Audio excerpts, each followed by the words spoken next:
Just enjoy and listen to, and have a fun of it. 안녕하세요. Just Have Fun 스토리 라디오 스테이션입니다. 네, 반갑습니다. 본격적인 이야기에 앞서서요. 저희 스토리 라디오 스테이션 구독, 좋아요, 알람 설정 이거 꼭 좀 부탁드릴게요. 네, 여러분의 클릭 한 번이 저희에게는 정말 큰 힘이 됩니다. 오늘은 이거 좀 특별하고 흥미로운 이야기를 좀 나눠볼까 하는데요. 네네. 얼마 전에 저희가 방송에서 잠깐 그 주주 행동주의 요거에 대해 언급한 적이 있었잖아요. 네, 맞아요. 있었죠. 근데 그 후에 관련해서 자료를 좀 더 찾아보다가 와, 이거 정말 재미있는 내용을 발견했어요. 오, 어떤 내용인데요?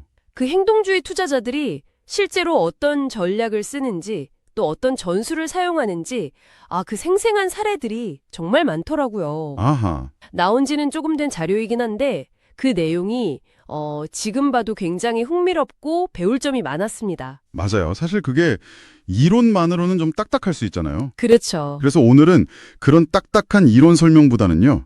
실제 현장에서 뛰는 그 행동주의 투자자들 있지 않습니까? 네네. 이분들이 어떻게 기업을 움직이고 또 기업이 어떤 영향을 미치는지 그 생생한 뒷이야기들 이걸 중심으로 한번 파헤쳐보려고 합니다. 좋습니다. 비전문가이신 청취자 여러분도 이거 재밌네 하고 쉽게 이해하고 즐기실 수 있도록 저희가 최대한 한번 재밌게 풀어드릴게요. 좋습니다. 그럼 본격적으로 행동주의 투자자들의 세계로 한번 들어가 볼까요? 네. 요즘 뉴스만 봐도 행동주의 펀드 이 얘기가 진짜 심심치 않게 나오는데 이게 언제부터 이렇게 확 주목받기 시작한 걸까요? 그냥 갑자기 툭 튀어나온 건 아닐 텐데요?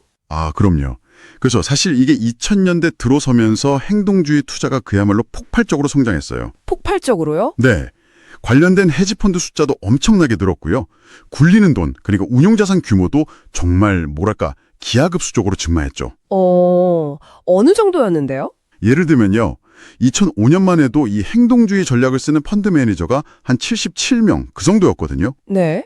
근데 불과 1년 좀 지나서 2006년 3분기에는 이게 150명으로 거의 2배 가까이 늘었어요. 와, 1년 만에요? 네. 그리고 같은 기간에 이분들이 굴리는 총 자산 규모는 486억 달러에서 1170억 달러로 늘었으니까요. 1170억 달러면 우리 돈으로 환산하면 와, 거의 100조 원이 훌쩍 넘는 돈인데요? 그렇죠. 어마어마한 규모죠. 와, 진짜 1년 만에 2배 이상이라니 이거 정말 엄청난 성장세네요. 그럼 혹시 수익률도 좋았나요? 그러니까 이렇게 돈이 막 몰린 거겠죠? 초기에는 정말 성과가 인상적이었어요. 오, 2005년 한 해 동안 이 행동주의 펀드들의 평균 수익률이 16.72%였거든요. 16.71%요? 네.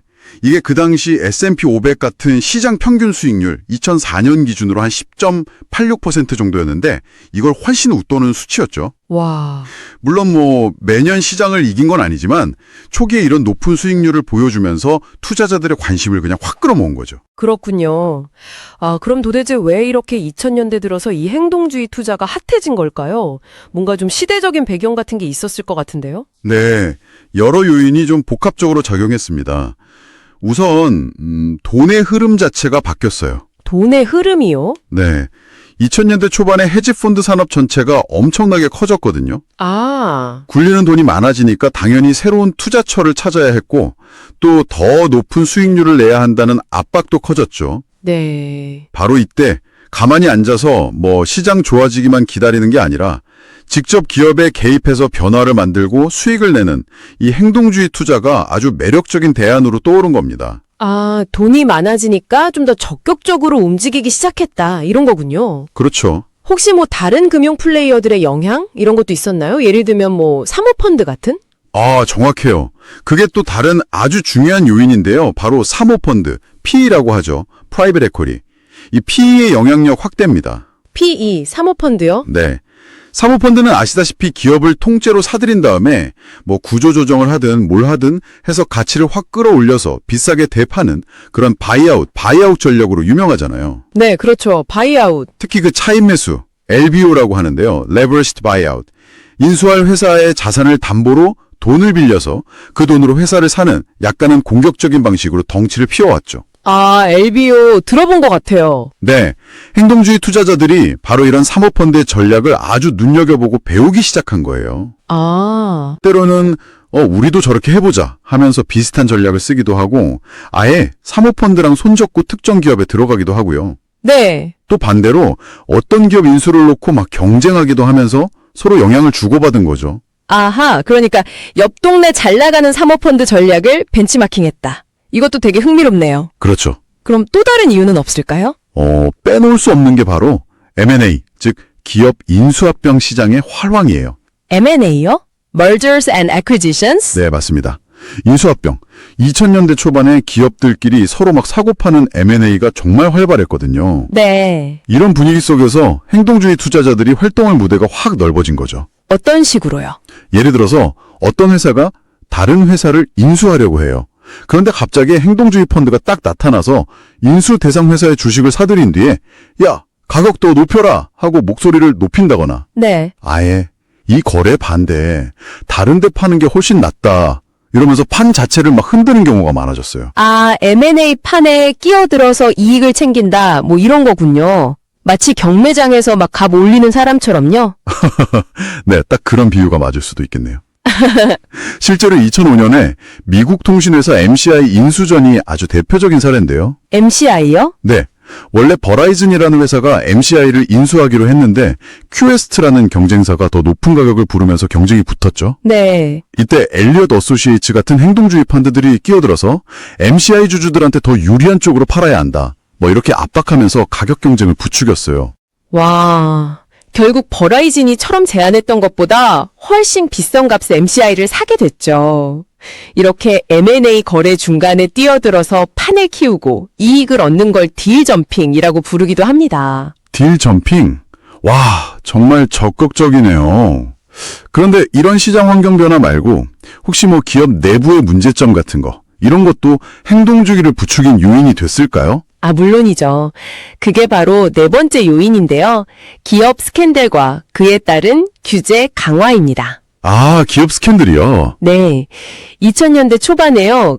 엔론이나 월드컴 같이 미국을 대표하던 정말 거대 기업들의 끔찍한 회계 부정 사건들이 빵빵 터졌잖아요. 아, 맞아요. 정말 큰 사건이었죠. 사회 전체가 엄청난 충격을 받았고 그 결과로 기업 경영의 투명성을 높여야 한다. 그리고 경영진을 제대로 감시하고 견제하는 기업 지배구조를 개선해야 한다. 이런 목소리가 정말 하늘을 찔렀죠. 네네. 그래서 2002년에 사베인스-옥슬리법, 줄여서 SOX라고 하는데요. 사베인스-옥슬리 액트. 이 아주 강력한 법이 만들어졌어요. 기업들한테 훨씬 엄격한 회계 기준이랑 내부 통제를 요구하는 법이죠. 아, SOX. 사베인스 옥슬리법. 그게 행동주의랑 어떻게 연결되는 거죠? 바로 이런 사회적인 분위기 속에서 주주들의 목소리가 커진 거예요. 아니, 경영진이 저렇게 마음대로 회사를 운영하다니 우리 주주들이 직접 나서서 감시하고 바꿔야 한다. 이런 공감대가 형성된 거죠. 아, 행동주의 투자자들 입장에서는 우리가 바로 그 역할을 하겠다. 주주들을 위해서 싸우겠다. 이렇게 나설 명분이 딱 생긴 셈이에요. 그렇군요. 실제로 당시의 기업 지배구조 전문가들은 행동주의자들이 기업 변화를 이끌어내는데 긍정적인 역할을 할 수 있다. 이렇게 보기도 했고요. 연기금 같은 대형기관 투자자들도 예전보다 훨씬 적극적으로 기업 경영에 목소리를 내기 시작했죠. 네. 어떻게 보면 역설적으로 기업들의 부정이 행동주의자들에게는 활동 무대를 더 넓혀준 셈이 됐습니다. 그렇군요. 기업 스스로 잘했다면 사실 행동주의가 이렇게까지 크진 못했을 수도 있겠네요. 그럴 수도 있죠. 마지막으로 또 다른 요인이 있을까요? 마지막은 역사적인 배경과 그 진화 과정을 좀 봐야 해요. 사실 주주가 기업 경영에 적극적으로 개입하려는 시도는 꽤 오래됐어요. 아, 그래요? 네. 특히 1980년대에는 기업 사냥꾼, 코퍼레이트 레이더즈라고 불리던 사람들이 있었죠. 혹시 칼 아이칸, 티본 피켄스 같은 이름 들어보셨을 수도 있어요. 아, 네. 들어본 것 같아요. 영화 월스트리트에 나올 법한 약간 그런 느낌인가요? 네, 비슷해요. 당시 기업 사냥꾼들은 주로 회사를 적대적으로 인수한 뒤에 자산을 막 팔아치우거나 회사를 쪼개서 단기 차익을 노리는 경우가 많았어요. 네. 그래서 이미지가 썩 좋지는 않았죠. 하지만 이런 시도들이 계속되면서 기업들도 가만히 있지는 않았어요. 아, 방어도 했겠네요. 그렇죠. 포이즌 필처럼 갑작스러운 경영권 공격을 막기 위한 방어 수단을 개발하고요. 법적으로도 델러웨어주 같은 곳에서는 일정 지분 이상을 확보한 주주가 이사회 동의 없이 3년간 경영권을 못 가져가게 막는 조항, 이게 섹션 253인데요. 이런 것도 만들었죠. 아, 포이즌 필, 섹션 203. 그럼 80년대 기업 사냥꾼이랑 지금 행동주의 투자자는 좀 다른 건가요? 네, 분명히 달라진 점이 있어요. 물론 지금도 공격적인 방식을 쓰는 사람들이 있지만 예전처럼 무조건 회사를 해체해서 팔아넘기기보다는 비효율적인 사업부를 정리하거나 경영진 교체를 요구하거나 배당 확대를 주장하는 식으로 기업의 장기적인 가치를 높이려는 모습을 더 많이 보인다는 거죠. 아, 단기 차익보다는 장기 가치 쪽으로요? 네, 그리고 또 랄프 히트워스 같은 사람은 관계 투자라고 해서 경영진과 막 싸우기보다는 대화하고 협력해서 문제를 풀려는 그런 시도도 했고요. 네. ISS 같은 기관 투자 자문회사의 역할이 커진 것도 중요한 변화예요. 이 회사들이 주총 안건에 대해서 찬성이다 반대다 의견을 내면 이게 다른 기관 투자자들의 투표에 큰 영향을 주거든요. 아, ISS? 네, 이렇게 여러 요인들이 복합적으로 작용하면서 2000년대의 행동주의 투자가 폭발적으로 성장하게 된 겁니다. 와, 정말 흥미롭네요. 이게 단순히 돈을 벌려는 투자자들의 움직임이 아니라 금융시장의 변화, 기업 내부의 문제, 사회적 분위기, 그리고 역사적인 흐름까지 다 맞물려 돌아간 결과군요. 그렇죠. 정말 다양한 요소들이 얽혀있는 그런 현상입니다. 네, 그럼 저희는 잠시 쉬었다 가겠습니다. 잠시 후에 이 행동주의자들이 구체적으로 어떤 무기들을 가지고 싸우는지 그 흥미진진한 전술의 세계로 들어가 보겠습니다. Good evening, and welcome to the Story Radio Station, where we explore tales from around the world. 10초 포즈, 스토리 라디오 스테이션 2부 시작합니다. 1부에서는 행동주의 투자가 2000년대 들어 왜 그렇게 폭발적으로 성장했는지 그 배경을 살펴봤는데요. 네, 헤지펀드 자산 증가, 또 사모펀드의 영향, M&A 시장 화랑, 그리고 엔론 사태 같은 기업 스캔들 때문에 지배구조 개선 요구가 높아진 거, 마지막으로 80년대 기업 사냥꾼 시절부터 이어진 역사적인 진화까지 정말 다양한 요인들이 복합적으로 작용했다는 이야기를 나눴습니다. 네, 맞습니다. 그럼 이제 2부에서는 이분들이 실제로 필드에서 어떤 전략과 전술, 그러니까 어떤 무기들을 사용하는지 본격적으로 파헤쳐볼 시간이죠. 네, 저 정말 기대됩니다. 어떤 무기들이 나올지 아주 궁금한데요. 좋습니다. 행동주의자들의 무기고 한번 열어볼까요? 우선 이들은 어떤 기업을 타겟으로 삼을까요? 아무 회사나 막 찍진 않을 텐데요. 글쎄요. 제 생각에는 뭔가 좀 문제가 있거나 아니면 가지고 있는 것에 비해서 제대로 평가를 못 받는 회사, 그런 곳을 노리지 않을까요? 오, 거의 정답에 가깝습니다. 기본적으로 가치 투자의 관점에서 접근해요. 즉, 기업의 본질적인 가치에 비해서 주가가 싸다고 생각되는 저평가된 기업을 찾아내는 거죠. 저평가된 기업이요? 네. 예를 들어서 실적이 계속 나쁘거나 경영진이 회사를 좀 비효율적으로 운영하는 것처럼 보이거나 아니면 사업의 필요 이상으로 현금을 너무 많이 쌓아두고 있는 회사들. 이런 곳들이 주요 타겟이 됩니다. 그런데 중요한 차이점이 있어요. 일반적인 가치 투자자들은 그냥 주가가 오르길 기다리잖아요. 그렇죠. 근데 행동주의자들은 직접 나서서 변화를 만들어내려고 한다는 거죠.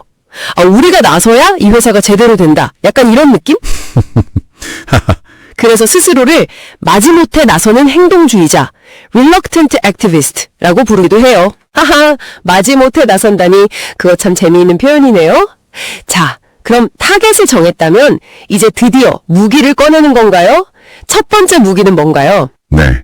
첫 번째로 가장 기본적이면서도 아주 중요한 무기가 바로 스케줄 13D 공시입니다. 스케줄 13D요? 무슨 작전명 같은데요?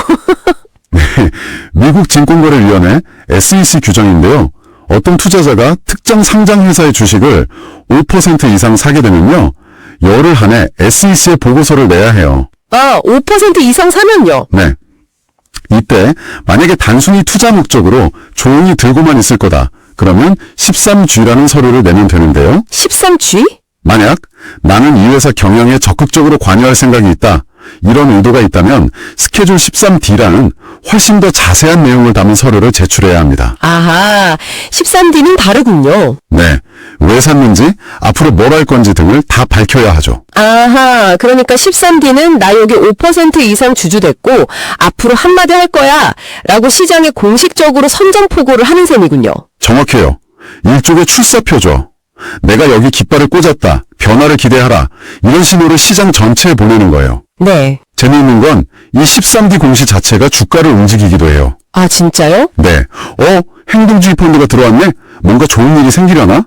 뭐 이런 기대감 때문에 공시 후에 주가가 오르는 경우가 많다는 연구 결과도 있습니다. 오. 한 연구에서는 공시 후 한 달간 평균 7% 정도 주가가 상승했다고 하더라고요. 와, 7%면 꽤 크네요. 공시 자체만으로도 압박 효과가 있겠어요. 이걸로 구체적으로 뭘 요구하는 건가요? 네. 13D 서류에는 자신들의 분석하고 요구사항을 담거든요. 예를 들어서 경영진의 전략이 잘못됐다. 이사회 멤버를 바꿔야 한다. 회사를 매각해야 한다. 등등. 네네. 이걸 공개적으로 밝히면서 경영진을 압박하고 다른 주주들한테도 자, 우리와 함께 목소리를 내자. 이렇게 동참을 유도하는 거죠. 아. 실제로 관련 연구를 보면요. 행동주의자들이 13D 공시를 통해 이사회 의석을 요구했을 때 70% 이상 성공했고요. 경영전략 변경을 요구했을 때도 절반 가까이 성공했다고 해요. 와, 성공률이 꽤 높네요. 네. 2005년에 미국의 유명 신문사였던 나이트리더가 매각된 것도 대주주였던 행동주의 펀드들이 13D 공시를 통해서 강력하게 매각을 압박했기 때문이었죠. 그렇군요. 13D 공시, 이게 생각보다 훨씬 강력한 무기네요. 이걸로도 잘 안 통하면 그럼 다음 단계로 넘어가는 건가요? 그렇죠. 말이 잘 안 통하면 더 직접적인 행동에 나섰는데 그 대표적인 무기가 바로 위임장 대결, 프록시 파이트입니다. 말 그대로 주주총회에서 표 대결을 벌이는 거예요. 아, 위임장 대결. 주주총회에서 직접 부딪히는 거군요. 약간 선거 같아요. 맞아요. 주주총회에서는 보통 이사 선임 같은 중요한 안건들을 투표로 결정하잖아요. 네. 행동주의자들은 기존 경영진이 내세운 후보 대신에 자신들이 원하는 사람을 이사로 만들기 위해서 다른 주주들로부터 의결권, 즉 위임장을 최대한 많이 받아내려고 아주 치열한 경쟁을 벌입니다. 와. 우리 후보를 뽑아주세요 하고 주주들을 설득하는 거죠. 편지도 보내고 전화도 막 돌리고 때로는 광고까지 하면서요. 정말 선거운동이랑 비슷해요. 와, 이건 진짜 돈하고 시간이 엄청나게 들겠는데요. 거의 전쟁 수준 아닌가요? 네, 그래서 보통 최후의 수단으로 여겨지기도 해요. 비용도 만만치 않죠. 2006년에 릴라이언트 에너지라는 회사 사례를 보면요. 행동주의 펀드 측이 위임장 대결에 선 비용만 우리 돈으로 10억 원이 넘었다고 해요. 10억이요? 와. 2001년 통계로는 평균 한 4억 원 정도 들었다고 하고요. 그리고 아까 잠깐 언급했던 ISS나 글래스루이스 같은 기관 투자자 자문회사의 의견이 아주 중요해요. 아, 네. 이 기관들이 어느 쪽 손을 들어주느냐에 따라서 연기금 같은 큰 손 주주들의 표심이 확 움직이거든요. 그렇군요. 그럼에도 불구하고 이 위임장 대결에서 이기는 경우도 꽤 있나 보죠? 그럼요. 2006년에 다니엘 로앱이 이끄는 서드포인트라는 펀드는요. 리간드 파마슈티컬이라는 제약회사를 상대로 위임장 대결을 벌여서 이사 4명을 자기 사람으로 앉혔고요. 4명이나요? 네. 같은 해에 파이엇 캐피탈이라는 펀드는 젠코프라는 방산업체 이사 3명을 교체하는 데 성공했어요. 이런 사례들이 꽤 있습니다. 와, 정말 치열하네요. 혹시 주총까지 기다리지 않고 더 빠르게 좀 기습적으로 움직일 수 있는 방법은 없나요? 있습니다. 그게 바로 세 번째 무기인데요. 서면 동의 요청이에요. 서면 동의 요청이요? 네. 이건 특정 조건을 만족하면 아예 주총회를 열지 않고 서면 동의만으로 이사를 해임하거나 정관을 바꾸는 등 중요한 결정을 내릴 수 있는 방법입니다. 주총 없이요? 그게 어떻게 가능하죠? 미국에서는 많은 기업들이 법인 설립 장소로 선호하는 델라웨어주 법에서 이걸 허용하고 있거든요. 아, 델라웨어주법? 네. 말 그대로 주주들한테 이 안건에 찬성하시면 여기 서명해주세요 하고 요청을 해서요. 전체 주식의 과반수 이상이 서명으로 동의하면 그걸로 그냥 끝내는 거예요. 주총 소집 절차 없이 바로 효력이 발생하죠. 와, 이건 위임장 대결보다 훨씬 빠르고 기습적으로 진행할 수 있겠는데요? 경영진 입장에서는 정말 당황스럽겠어요. 그렇죠. 그래서 행동주의자들이 종종 활용하는 방식이에요. 2005년에 그 유명 미스축구팀 구단주였던 데니얼 스나이더가 이끄는 펀드가 있었는데요. 식스플래그스라는 테마파크 회사를 상대로 이 서면 동의 요청을 해서 기존 CEO를 쫓아내고 이사회를 장악하는 게 아주 유명한 사례죠. 와, 하지만 이것도 과반수 동의를 얻기가 생각보다 쉽지 않아서 실패하는 경우도 많아요.